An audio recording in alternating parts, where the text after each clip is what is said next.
One thing that I very commonly hear when my teaching is being observed by my friends and colleagues is that I'm very good at creating the rapport between myself and a student.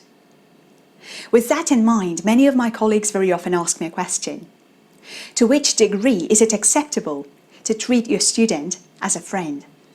Let me share a little bit of background with you. I come from a post-Soviet country, and according to what my parents told me, in the Soviet times, there was a very, very clear-cut sense of separation between a student and the lecturer.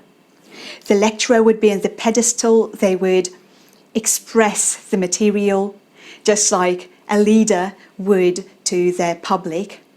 They would encourage their learners to learn the rules, and the learners would have to write the rules down and reiterate the rules which they had learned off by heart by that moment.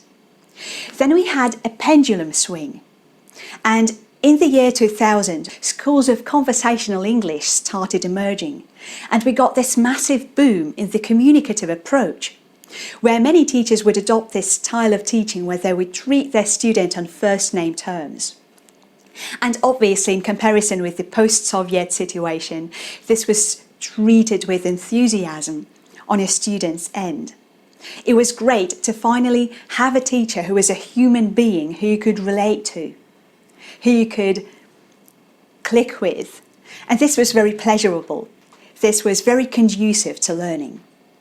But just like with all extremes, when we experienced this pendulum swing, we also experienced an extreme that came with it. And that extreme had to do with the rise in complacency and laziness that students started experiencing. They did not feel they were pushed enough. And if you're a parent, you may be experiencing this with your child, trying to motivate your child, asking your child to pay attention to what they're learning, because you might be feeling that your child is not applying herself or himself enough to the studying process. And I really wanted to create this video having to do with how far do we go in treating our student as a friend? By approaching this topic, the first thing that I'm going to say is that we really need to redefine the notion of friendship in our today's world. When we talk about a friend, many of us think of a person who we take for granted. We think of someone who we can be at ease with, someone who we can talk to and not control what we say because we know that we'll be forgiven. That is not a definition of love and friendship that I want to share with you today. When we talk about the redefinition of friendship, we're talking about the shift in understanding that is currently occurring in the human species. We're learning what we really are, and we're learning that we're all sharing our being.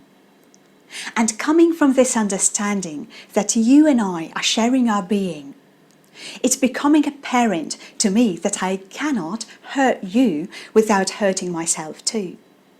It's becoming very obvious to me that if we're all sharing our being, if we're all being one, it's impossible for me to do harm to you without simultaneously doing harm upon myself. That is the understanding that a true definition of friendship should be based on. And if we're talking about this level of understanding and this definition of friendship, then the answer to the question, should I treat my student as a friend, is an absolute yes. Actually, this is not only a type of relationship that we should develop with a student. It's a type of relationship that we should develop with every human being who we encounter as we move through our own experience on this planet Earth. As we're moving into this understanding of unity, it's becoming crucial that we heal the trauma of codependency, that we develop healthy autonomy and also realize that we're a mutually dependent species, that we are meant to survive together, and that we use this understanding to everybody's merit and flourishing. The question of boundaries is in the forefront of human attention, and there is a good reason for that. Many of us, when we were very young, went through a trauma where we had to give up our own truth so that we could adopt our caregiver's truth and survive in those conditions. We learned that it was not safe to have ourselves and to keep our inner truth, while also keeping the connection with the caregiver. So what we had to do is we gave up our own truth so that we could adopt the truth of our early caregiver. What that resulted in is a way of relating with everybody up until this time, where we feel that it's not safe to be ourselves, to be truthful to our own expression, while also having the connection with the being that is important to us. So that's how we relate. It's really crucial that we understand that our way of relating in this way is driven by this very, very early trauma that we had, and that we pay conscious attention to healing from that trauma. A healthy definition of relationship between human beings, be it a teacher or a student, a colleague and a colleague, a spouse and a spouse, a healthy definition of relationship is based on the understanding that I can be myself and I can have you too.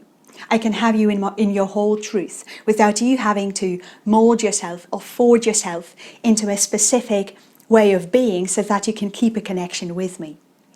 We need to get into this and state of consciousness. We're being called into the and consciousness on an everyday basis. We're moving away from the black and white thinking into the inclusive, all-encompassing thinking that is healthy and conducive to human growth and development. And that is something that we have to pay attention to when we're talking about a teacher and a student relationship. Our current definition of friendship, just as much as our current definition of love, is highly skewed and convoluted. We need to move away from that understanding and step into the and consciousness, where I can be myself, where I can keep my inner truth and my inner realization, and be the localization that I'm meant to be, to serve my function, to be the tool of consciousness on this planet. And I can also be okay with you doing the very same thing. That's a definition of friendship within the context of which the answer to the question, should I be a friend to my student, is a definite yes. I'm wishing you the very best of luck, progress and understanding on your path. And thank you so much for coming to see this video. Please share it with a friend if you think it's worth it. Give this video a like and help me support this channel and spread the message around the world. If you're interested in private practice with me, you can expand the description box down below where you will find my email address. So feel free to write me an email to connect with me so that we can set up some practice together. I love you very, very much, and I will see you soon. Bye-bye for now.